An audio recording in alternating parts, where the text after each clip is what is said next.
اعوذ باللہ من الشیطان الرجیم بسم اللہ الرحمن الرحیم واذکر عبادنا ابراہیم و اسحاق و یعقوب اولی الایدی والابصار۔ واذکر عبادنا، اور تذکرہ کیجئے ہمارے بندے ابراہیم و اسحاق و یعقوب، ابراہیم، اسحاق اور یعقوب علیہ السلام کا، اولی الایدی والابصار، یہ قوت والے اور بصیرت والے تھے۔ واذکر عبادنا ابراہیم و اسحاق و یعقوب اولی الایدی والابصار، یہ سورۃ صاد ہے اور اس کی آیت نمبر 45۔ اس سے پہلے اللہ رب العزت نے حضرت داؤد علیہ السلام، حضرت سلیمان علیہ السلام اور حضرت ایوب علیہ السلام کا تذکرہ کیا۔ آج کی آیت کریمہ میں اللہ رب العزت نے یہ 5 انبیاء کے نام لیے ہیں، باقی ان کے حالات و واقعات قرآن پاک میں باقی جگہوں پر تفصیل ہے اور کچھ انبیاء کے صرف نام ہیں۔ فرمایا وَاذْكُرْ عِبَادَنَا ابراہیم و اسحاق و یعقوب، آپ یہ تذکرہ کیجئے ابراہیم علیہ السلام کا، اسحاق علیہ السلام کا اور یعقوب علیہ السلام کا۔ یہاں ابراہیم علیہ السلام والد ہیں، ان کے بیٹے اسحاق علیہ السلام اور اسحاق علیہ السلام کے بیٹے یعقوب علیہ السلام، یہ تینوں نبی ہیں۔ پھر آگے یعقوب علیہ السلام کے بیٹے یوسف علیہ السلام، وہ بھی نبی ہیں۔ یعقوب علیہ السلام کا لقب ہے اسرائیل۔ اب جتنے بنی اسرائیل میں انبیاء ہیں وہ سارے کے سارے حضرت یعقوب علیہ السلام کی اولاد میں سے ہے، جن کی تعداد 4000 کے قریب ہے۔ تو یہ ان کا تذکرہ قرآن پاک میں باقی جگہوں پر آیا، یہاں صرف فرمایا اولی الایدی والابصار، یہ قوت والے بھی تھے اور بصیرت والے بھی تھے۔ اس کے 2 مطلب ہیں۔ پہلا مطلب یہ ہے کہ یہ اپنی قوتوں کو ان چیزوں میں استعمال کرتے تھے جو اللہ کی رضا کے لیے ہے، یعنی اپنی طاقت کا استعمال، اپنی صحت کا استعمال، اپنے اعضاء کا استعمال صرف اللہ کی رضا کے کاموں میں، ناراضگی والے کاموں میں نہیں۔ اور اس کا آسان لفظوں میں جو معنی کیا جاتا ہے کہ انبیاء سارے کے سارے معصوم ہوتے ہیں۔ اور دوسرا معنی یہ کیا گیا اولی الایدی والابصار، یہ قوت والے بھی تھے اور بصیرت والے بھی تھے، یعنی جو اللہ ان کو ہدایت عطا فرماتے تھے اس ہدایت کو بصیرت کے ساتھ آگے پہنچانا اور سمجھ کے اور فہم سے آگے پہنچانا، یہ ان کی صفت تھی۔ انا اخلصناہم بخالصۃ ذکر الدار، فرمائے ہم نے ان کو خالص کیا تھا ایک خاص چیز کے لیے جو کہ آخرت کا گھر ہے۔ یعنی انبیاء علیہ السلام کے آنے کا مقصد یہ تھا کہ وہ لوگوں کی یہ تربیت کرتے تھے کہ تم سب کے سب آخرت کی تیاری کرو، تم نے اپنے رب کے سامنے کھڑے ہونا ہے، اپنے اللہ کو جواب دینا ہے، تو آخرت کے دن کی تیاری کرو۔ انبیاء کے آنے کا مقصد یہ ہوتا تھا۔ وَإِنَّهُمْ عِنْدَنَا لَمِنَ الْمُصْطَفِينَ الْأَخْيَارِ، فرمایا یہ سب کے سب ہمارے ہاں چنے ہوئے بھی تھے اور نیک لوگ بھی تھے۔ وَاذْكُرْ إِسْمَاعِيلَ وَالْيَسَعَ وَذَا الْكِفْلِ، اب پھر 3 انبیاء کا نام لیا گیا، اسماعیل علیہ السلام، یسع علیہ السلام اور ذی الکفل علیہ السلام۔ اب یہ یسع اور ذی الکفل ان کے قرآن پاک میں صرف نام آئے ہیں، واقعہ نہیں ہے۔ باقی جو ذی الکفل ہے، کفل ایک علاقہ ہے جنوبی عراق میں، اور آج بھی وہاں ایک مزار ہے جو ذی الکفل کے نام سے مشہور ہے۔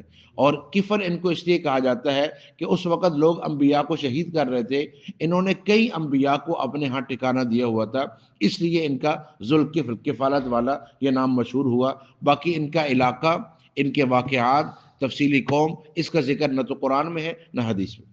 کل من الاخیار، فرمایا یہ سب کے سب نیکوکار تھے۔ ھذا ذکر، یہ نصیحت ہے۔ وَإِنَّ لِلْمُتَّقِينَ لَحُسْنَ مآب، اب یہاں تک صرف انبیاء کے نام لیے گئے اور اس کے بعد ارشاد فرمایا کہ جو انبیاء کی تعلیمات پر عمل کرے گا اس کے لیے ٹھکانہ بہت اچھا ہوگا۔ اب وہ ٹھکانہ کیا ہے؟ جنات عدن، ہمیشگی کے باغات ہے، مفتحۃ لہم الابواب، ان کے دروازے ان کے لیے کھولے جائیں گے۔ یعنی جب جنتی جنت کے پاس پہنچیں گے تو دروازے پہلے سے ہی کھلے ہوں گے۔ دروازے کھلنے کا مطلب کیا ہوتا ہے؟ استقبال کرنا، کسی کے لیے دروازہ کھولنا، یہ اس کے لیے استقبال ہوتا ہے۔ تو جنتی جب جنت تک پہنچیں گے تو پہلے سے ان کے دروازے کھلے ہوں گے، ان کا استقبال کیا جائے گا، فرشتے کھڑے ہوں گے، سلام علیکم بما صبرتم فادخلوها خالدین، تم پر سلام ہو، اب بڑے آرام سے اور اطمینان سے جنت میں داخل ہو جاؤ۔ جنت کے لیے تو یہ ہوگا کہ دروازے کھلے ہوں گے، ان کا استقبال ہوگا۔ لیکن آپ نے دیکھا کہ جو قید خانہ ہوتا ہے اس کے دروازے عمومی بند رہتے ہیں، جیسے ہی کوئی قیدی آتا ہے اس وقت دروازہ کھول کے اس کو اندر داخل کیا جاتا ہے، نہ کوئی عزت ہوتی ہے، نہ کوئی احترام ہوتا ہے، دھکا ہوتا ہے اور اندر داخل کیا جاتا ہے اور پھر اس دروازے کو بند کر دیا جاتا ہے۔ یہ جہنم کا ٹھکانہ۔ جنتی جب جنت کے پاس جائیں گے فرمایا دروازے پہلے سے کھلے ہوں گے۔ فرمایا وَإِنَّ لِلْمُتَّقِينَ لَحُسْنَ مآب، ان کے لیے بہت اچھا ٹھکانہ ہوگا جنات عدن، وہاں جانے کے بعد یہ ڈر نہیں ہوگا کہ آج ہے کل نہیں ہے، یہ کب تک ہے، کتنے سال ہے، فرمایا ہمیشہ ہمیشہ کے لیے ہوں گے۔ متقین فیہا ٹیک لگائے ہوں گے، یدعون فیہا بفاکہۃ کثیرۃ و شراب اور وہ پکاریں گے بلائیں گے مانگیں گے اپنے لیے بہت سارے پھل بھی اور بہت سارے پینے کی چیزیں بھی۔ جنت میں لا مقطوعۃ ولا ممنوعہ، نہ کوئی چیز ختم ہوگی نہ کسی چیز سے روکا جائے گا، جو چاہیے جتنا چاہیے جب چاہیے وہ آپ کو ملے گا۔ وَلَكُمْ فِيهَا مَا تَشْتَهِي أَنفُسُكُمْ وَلَكُمْ فِيهَا مَا تَدَّعُونَ، جو چاہو گے وہ بھی ملے گا اور جو مانگو گے وہ بھی ملے گا۔ تو جنت کس چیز کا نام ہے کہ آپ اللہ سے جو چاہتے ہیں سب کا سب آپ کو عطا کیا جائے گا۔ وَعِندَهُمْ قاصرات الطرف اطراب، فرمایا وہاں ان کے لیے بیویاں ہوں گی جو ہم عمر ہوں گی اور نظریں جھکانے والی ہوں گی۔ ھذا ما توعدون لیوم الحساب، فرمایا یہ ہے وہ چیز جس کا ہم نے تم سے وعدہ کیا ہے حساب کے دن۔ ان ھذا لرزقنا، بے شک یہ رزق ہے ہماری طرف سے، ما لہ من نفاد، کہ جو کبھی ختم نہیں ہوگا، کم نہیں ہوگا۔ اب ایک ٹھکانہ یہ ہے، یہ جنت ہے، ٹیک ہے، ہمیشہ کے باغات ہیں، ہر طرح کے پھل ہیں، جو آپ چاہتے ہیں وہ آپ کو ملے گا، جو آپ پسند کرتے ہیں وہ آپ کے لیے حاضر ہوگا، اور یہ ہمیشہ کے لیے۔ اور اس کا وعدہ اللہ نے کب کیا؟ یوم حساب کے بعد۔ یعنی جو کچھ آپ کو ملنا ہے اعمال پر، نیکی پر، اللہ تعالیٰ کی تابعداری کرنے پر، میں اس سب کا بدلہ اللہ تعالیٰ آپ کو عطا کریں گے مرنے کے بعد۔ پہلے موت ہے، پھر برزخ ہے، پھر اس کے بعد حشر ہے، جنت اور جہنم ہے۔ جنت کے اندر نعمتیں ہی نعمتیں ہیں اور جہنم کے اندر عذاب ہی عذاب۔ آج جو لوگ یہ چاہتے ہیں اور یہ باقاعدہ سوال کیا جاتا ہے کہ جو اعمال آج ہم کر رہے ہیں، جیسے ابھی ہم نے فجر کی نماز پڑھی، رات ہم نے عشاء کی نماز پڑھی، یا اس سے پہلے ہم نے جو اعمال کیے، ان کا بدلہ اللہ یہاں کیوں نہیں دیتے؟ یہاں مل جائے تاکہ جو ہے نا ہمیں پتہ ہو کہ یہ ہمیں سب کچھ مل گیا ہے، باقی جو رہ جائے گا وہ اللہ بعد میں دے دے، تو یہاں کچھ مل جائے۔ آپ اچھی طرح جانتے ہیں کہ کسی بھی حکم کے فرض ہونے کے لیے، کہ نماز فرض ہے، روزہ فرض ہے، حج اور زکوٰۃ فرض ہے، بالغ ہونا شرط ہے، اور بالغ ہونے کے لیے 14-15 سال۔ تو یہ جو 14-15 سال اللہ نے آپ کو نعمتیں دی ہوئی ہیں اور آپ استعمال کر رہے ہیں، یہ کس عمل کے بدلے میں آپ کو ملی؟ جو اللہ نے آنکھیں دی ہیں، دل دیا ہے، کان دی ہیں، زبان ہے، اعضاء ہے، یہ کس عمل کے بدلے میں آپ کو ملی ہے؟ کوئی عمل کیا ہوا تھا؟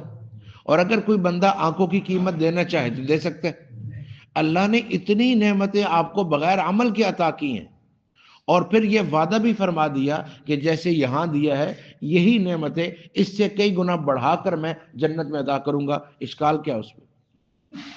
تو اصل یہ ہے کہ بندہ تیاری کرے۔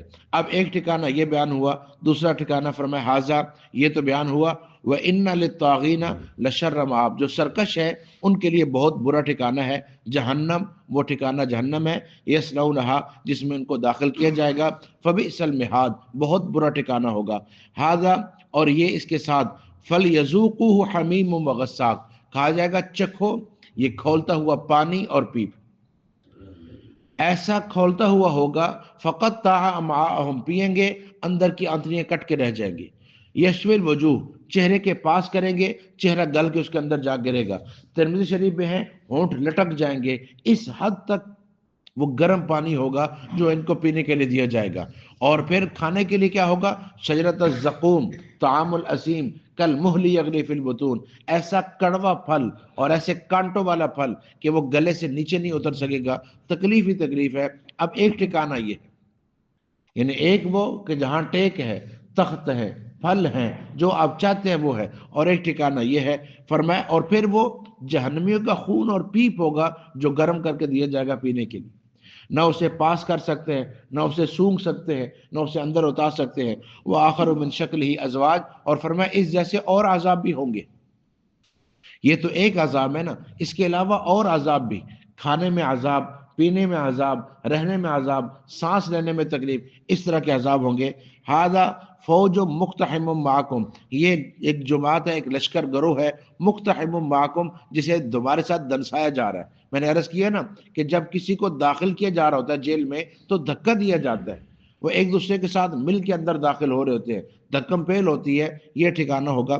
فرمایا لا مرحبا بہم، وہ کہیں گے تمہارے لیے خوش آمدید رہو، کوئی خوشی رہو، انہم صال النار، اور ان کو جہنم میں داخل کیا جائے گا، اس آگ میں۔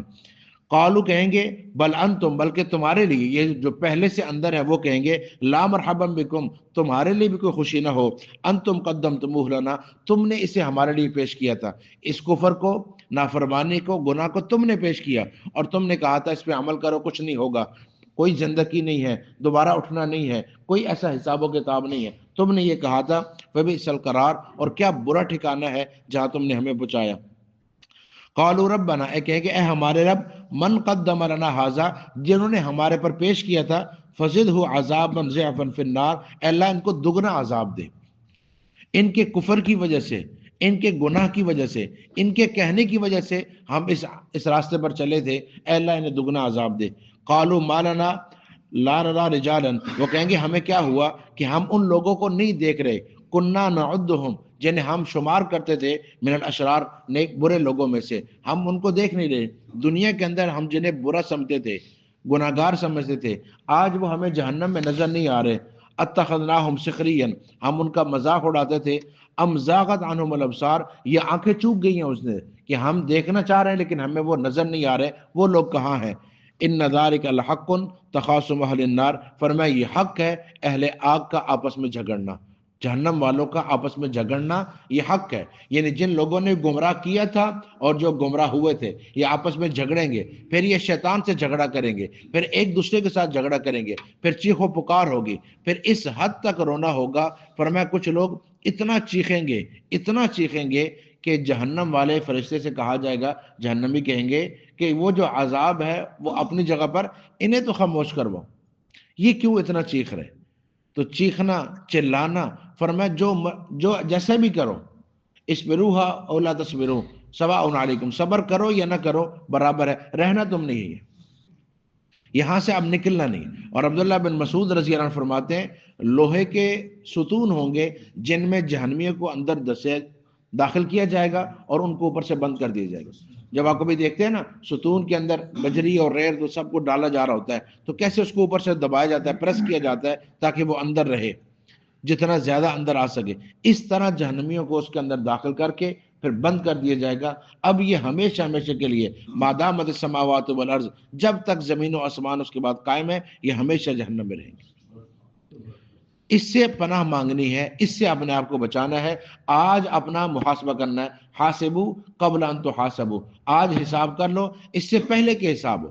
دیکھیں نا، آج اگر یہ کہا جائے کہ ایک دن کا حساب آپ خود کر لیں بیٹھ کے، کہ میں صبح اٹھا اور صبح اٹھتے ساتھ میں نے نیک کام کیا، اللہ کا نام لیا، کلمہ پڑھا، درود شریف پڑھا، یا میں نے کسی کو گالی دی، کسی کو برا کہا، کسی کو ڈانٹا، میں نے اس وقت کیا کیا، پھر اس کے بعد جب میں اٹھا تو میں نے ناشتہ کس چیز سے کیا، پھر میں نے فجر کی نماز پڑھی یا نہیں پڑھی، پھر میں نے تلاوت کی یا نہیں، اور دن کے جو معاملات تھے میرے کیسے تھے، اور رات تک میں، اگر ایک دن کا آپ خود حساب کر لیں تو آپ کو بڑی آسانی سے سمجھ آ جائے گا کہ ایک دن میں تابعداری کتنی ہوئی ہے، نافرمانی کتنی ہوئی ہے، میں نے کسی کا حق دبایا کتنا ہے، کسی کو دیا کتنا ہے، جو ہو چکا ہے آج آپ اس کو ٹھیک کر سکتے۔ فاروق اعظم رضی اللہ تعالیٰ عنہ ایک آدمی کو کوڑا مارا، کوڑا مارنے کے بعد اس سے معافی مانگی کہ بھائی مجھے معاف کر دے، اس نے کہا جی میں نے معاف کیا، فرمایا نہیں، دیکھو اگر تو تم یہ سمجھ کے معاف کر رہے ہو کہ میں امیر المومنین ہوں تو کوئی ضرورت نہیں، اور اگر یہ سمجھ کے معاف کر رہے ہو کہ یہ بھی اللہ کا بندہ ہے، اس سے بھی غلطی ہو سکتی ہے، تو مجھے اللہ کی رضا کے لیے معاف کرو، اللہ کی رضا کے لیے معاف کرو، امیر المومنین سمجھ کے نہیں۔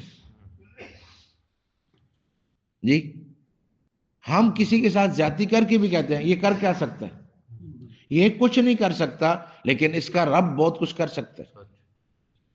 آج آپ ظلم کر رہے ہیں، اس کی انتہا ہونی ہے، اگر جس بکری کے سینگ تھے اس نے بغیر سینگ والی بکری کو مارا ہے، اس کا بدلہ ہونا ہے، تو آپ تو انسان ہیں، اس لیے آج ہم نے حساب کرنا ہے۔ فرمایا آج جو اپنے گناہوں پہ جس نے رو لیا اسے قیامت والے دن رونا نہیں پڑے گا۔ اللہ سمجھنے کی توفیق۔